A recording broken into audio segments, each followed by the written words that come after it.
आज एक्सपायरी होने की वजह से हमें Nifty as well as bank Nifty में कोई बड़ी मूवमेंट देखने नहीं मिली।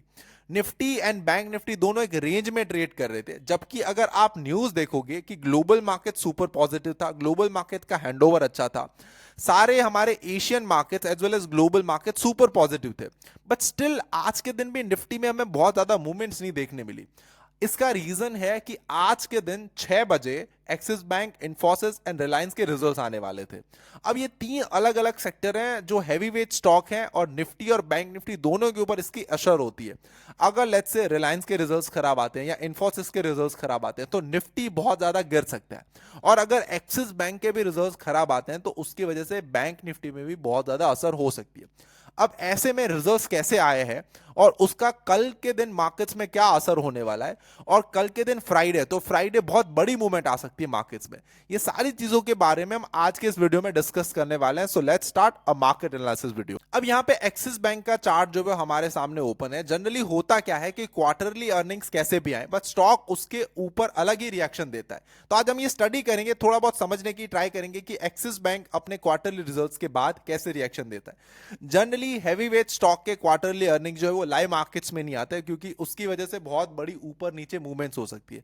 आफ्टर द मार्केट रिजल्ट जो है वो पब्लिश किए जाते हैं। सो आप आज देखो कि आज के दिन रिजल्ट था, 6 बजे रिजल्ट था, तो अब हमें उसकी असर जो है वो कल देखने मिलेगी।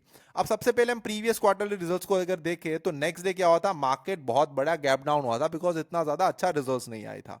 उससे भी पहले का अगर आप एक देख लो, ये जो भी अक्टूबर में आया था, तो उस दिन तो मार्केट गिरा था, बट नेक्स्ट डे मार्केट जो है वो 4 से 5%, इट मींस एक्सिस बैंक जो है वो 3 से 4% बढ़ गया था। अब इससे प्रीवियस भी आप अगर रिजल्ट देखो तो उस दिन मार्केट्स में कुछ असर नहीं हुआ, बट नेक्स्ट डे बहुत बड़ा गैप हुआ और एक्सिस बैंक जो है वो 3 से 4% चल गया। उसके भी पीछे का देखो तो उस दिन एक्सिस बैंक गिरा था और नेक्स्ट डे बहुत बड़ी हमें पॉजिटिवनेस देखने मिली। तो अगर मोटा मोटी आप समझो ना, तो एक्सिस बैंक के रिजल्ट्स के दिन एक्सिस बैंक जो है वो गिरता है या साइडवेज हो जाता है, और नेक्स्ट डे हमें बहुत बड़ी मूवमेंट देखने मिल सकती है। अब ऐसे में अगर आप एक्सिस बैंक का रिजल्ट देखो ना, तो वो इतना ज्यादा कुछ अच्छा नहीं आया, बट शायद एक्सिस बैंक में हमें बड़ी मूवमेंट जो है देखने मिल सकती है। अब हमें यहाँ पे क्या क्या और कौन कौन से लेवल को देखना है उसके बारे में बात कर लेते हैं। देखो यहाँ पे जब ये 1053 का जो लेवल है, अगर वो ब्रेक होता है तो हमें एक बहुत बड़ी अपसाइड की मूवमेंट देखने मिल सकती है। अपसाइड मूवमेंट हमें देखने मिल सकती है टिल 1070, 1065, 1080। और अगर लेट्स से ये जो कल के दिन का लो है दैट इज 1015, वो ब्रेक होता है तो फिर हमें डाउन साइड में एक बहुत बड़ी मूवमेंट देखने मिल सकती है, वो जा सकती है 980, 970 तक। राइट, तो ये हो गया एक्सिस बैंक के अनुमान, क्योंकि हमें दोनों साइड का देख के चलना है और ये तीनों स्टॉक्स में बड़ी मूवमेंट जो है वो आ सकती है। अब अगर मैं इंफोसिस की बात करूं तो प्रीवियसली क्या हुआ था कि क्वार्टरली अर्निंग्स के ऊपर इंफोसिस ने बहुत बड़ी मूवमेंट दी थी। अब कल क्या होगा उसके बारे में बात करते हैं, बट उससे पहले इसके चार्ट को जो वो थोड़ा स्टडी करने की ट्राई करते हैं। इंफोसिस अभी ब्रेकआउट लेवल के आसपास ट्रेड कर रहा है। मैंने थोड़े ही दिनों के पहले इंफोसिस के स्टॉक में अपनी पोजीशन बनाई, यही सोच के कि शायद से रिजल्ट्स वाले दिन या रिजल्ट्स के नेक्स्ट डे मुझे बहुत बड़ी मूवमेंट जो है यहाँ पे देखने मिल सकती है। अब इंफोसिस के भी चार्ट में अगर यहाँ पे आप देखो तो ब्रेकआउट लेवल के जस्ट पास में है, एक बार उसने रीटेस्ट भी किया, ऊपर गया। अब क्वार्टरली अर्निंग्स पे उसने क्या करा उसको देखते हैं। अगर ब्रेकआउट होगा तो फिर बहुत बड़ा टारगेट भी हमें यहां पे मिल सकता है, और यहां पे ये साइडवेज है। और अगर यहां से इंफोसिस नीचे आया तो बहुत बड़ी डाउननेस भी हमें देखने मिल सकती है। बट जिस तरीके से आईटी सेक्टर चल रहा है, जिस तरीके से आईटी सेक्टर के सारे स्टॉक्स चल रहे हैं, और जिस तरीके से आईटी सेक्टर के रिजल्ट्स आ रहे हैं ना, तो ऐसा है कि शायद से इंफोसिस में भी हमें पॉजिटिवनेस देखने मिल सकती है। अब अगर इंफोसिस का मैं रिजल्ट दिखाऊं तो जैसा टीसीएस का रिजल्ट है वैसा इंफोसिस का कोई बहुत अच्छा, बहुत एक्सट्रीम अच्छे रिजल्ट्स नहीं आए। बट अब होता क्या है कि टीसीएस के भी रिजल्ट इतने शानदार नहीं थे, बट टीसीएस चल गया था। इंफोसिस में भी ये शायद सेम चीज हो सकती है। अब यहाँ पे देखो हम अर्निंग्स के ऊपर आ गए, उसी दिन जो है वो मार्केट्स कुछ करा नहीं, बट नेक्स्ट डे बहुत बड़ा गैप डाउन हो गया और मार्केट जो है नीचे गिरा। यहाँ पे दूसरे दिन अर्निंग्स के दिन आ गए, अर्निंग्स पे आए, बहुत बड़ा गैप अप हुआ और मार्केट जो है वो बहुत पहले तो ऊपर गया, उसके बाद प्रॉफिट बुकिंग आ गई। उसके बाद थर्ड अर्निंग्स के ऊपर जाते हैं, उस दिन तो कुछ नहीं करा, बट नेक्स्ट डे पॉजिटिवनेस देखने मिली।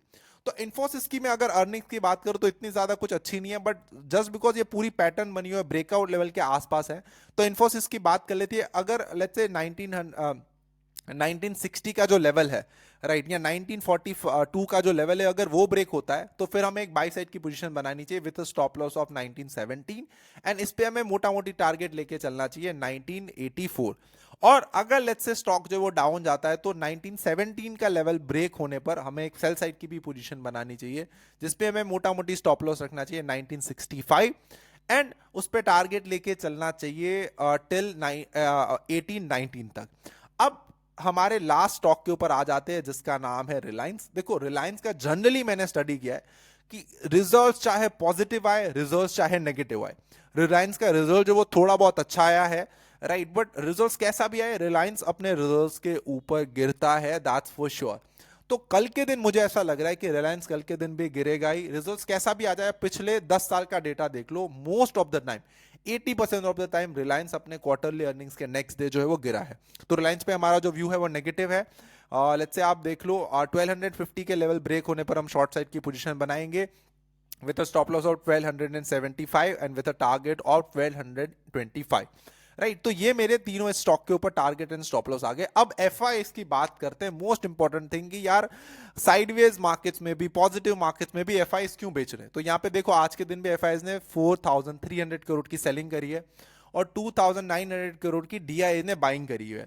तो अभी भी एफआईएस नेगेटिव है, कुछ चेंज नहीं हुआ है। एडवांस एंड डिक्लाइन रेशियो देखो, समझ में नहीं आ रहा है, मतलब आज पूरा सब कुछ तख्ते पलट कैसे हो गए। मतलब आप निफ्टी 500 देख लो, निफ्टी नेक्स्ट 50 देख लो, मिड कैप 100 देखो, सारे पॉजिटिव में आ गए, right.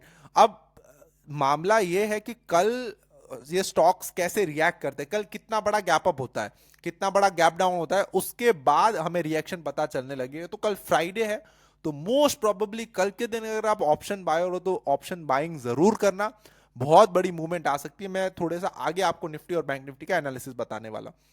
Advance and decline ratio positive है। ओपन इंटरेस्ट भी अगर आप देख लो तो सबसे ज्यादा कॉल राइटर्स हुए, बट ये डेटा देखने से कोई फर्क नहीं पड़ेगा, मैं एक्सपायरी चेंज करनी पड़ेगी आज के दिन, ठीक है। अब यहां पे आप देखो तो दोनों सिमिलर है, call as well as put, कोई फर्क नहीं पड़ेगा। कल मार्केट्स कुछ भी कर सकता है बिकॉज मार्केट्स के सेंटिमेंट्स कुछ भी कर सकते हैं, इसीलिए कॉल एंड पुट में दोनों में ओआई सिमिलर है। अब उसी के साथ हम जो है वो पुट कॉल रेशियो एक बार देख लेते हैं। पुट कॉल रेशियो भी आप देखो तो लास्ट में सुपर बाइंग आई है। मैं आपको सच बताऊं ना, आप निफ्टी का चार्ट देखो, एक्सिस बैंक का देखो, इन्फोसिस का देखो, लास्ट में सुपर बाइंग आई है। अब यहां पे देखो ये कहां से आ गया, सीधा सीधा जुप करके ऊपर आया। तो यहां पे आप देखो एक टाइम पे 81 पे था और ये सीधा आ गया है 89 पे, राइट। तो इट मींस शायद कल मार्केट्स में तेजी देखने मिल सकती है और यहां फिर एक रिटेल ट्रेडर्स के लिए ट्रैप भी हो सकता है। ये अब कुछ भी हो सकता है, we don't know, totally depend on markets किस तरीके से रिएक्ट करेगा। अब बात करते हैं मोस्ट इंपॉर्टेंट पॉइंट की कि मेरा प्रॉफिट कितना हुआ। तो देखो आज के दिन लॉस थोड़ा बहुत ज्यादा ही हो गया है बिकॉज जिस तरीके से हम सोच रहे थे मार्केट उस तरीके से वर्कआउट नहीं करा, तो एक्सपायरी में हम जो स्ट्रैटेजी चलाते हैं उसमें हमें लॉस हुआ है। ये सारी पोजीशन जो ये 0.5 के ऑप्शंस हैं, इसको बेसिकली हमने कैरी करा हुआ है, ये आज के दिन एक्सपायर हो गए, बट अगर हम उसको आज के दिन ही एग्जिट करते तो हमें ब्रोकरेज पे करनी पड़ती है। तो इसीलिए जो एक्सपायर हो गए ना उसको हम कैरी कर देते हैं ताकि हमें ब्रोकरेज ना पे करनी पड़े और ऑटोमेटिकली ही ये सेटल होकर एग्जिट हो जाए और हमें ब्रोकरेज ना देनी पड़े। अब पोजीशन क्या है उसको बताता हूं। मेन लॉस हुआ है बैंक निफ्टी की वजह से। आज का आप बैंक निफ्टी का इंट्राडे चार्ट देखो, देखो सबसे पहले तो बैंक निफ्टी में हमने लॉन्ग साइड की पोजीशन बनाई, उसके बाद शॉर्ट साइड की पोजीशन बनाई, उसके बाद वापस लॉन्ग साइड की वापस जो है वो निफ्टी बैंक निफ्टी जो ऊपर जाने लगा। तो ये 2-3 बार ट्रेड लेने पर बैंक निफ्टी में हमारा लॉस हुआ। और सेकेंड निफ्टी में भी आप देख लो सीधा जो है वो मार्केट 100 पॉइंट्स के गैप अप के साथ ओपन हुआ। अब ऑलरेडी हमारी बहुत टाइम से शॉर्ट साइड की पोजीशन जो है वो बैंक निफ्टी में अभी भी चल रही है। तो इस पे हमने कुछ ज्यादातर चेंज नहीं किया बिकॉज रिजल्ट्स हैं, तो दोनों साइड की पोजीशन बना के रखना जरूरी है, कुछ भी हो सकता है मार्केट्स में और बहुत बड़ी पोजीशन है इसीलिए हेज लिया हुआ है। अब ऑप्शंस में कौन कौन सी पोजीशन ओवरनाइट लेके गए, तो आज हम एक भी ऑप्शन की पोजीशन जो है वो ओवरनाइट लेके नहीं गए। ये सारी पोजीशन जो है वो एग्जिट हो चुकी पड़ी है, सिर्फ Nifty futures as well as bank Nifty futures जो है उसको ही हम कैरी कर रहे हैं।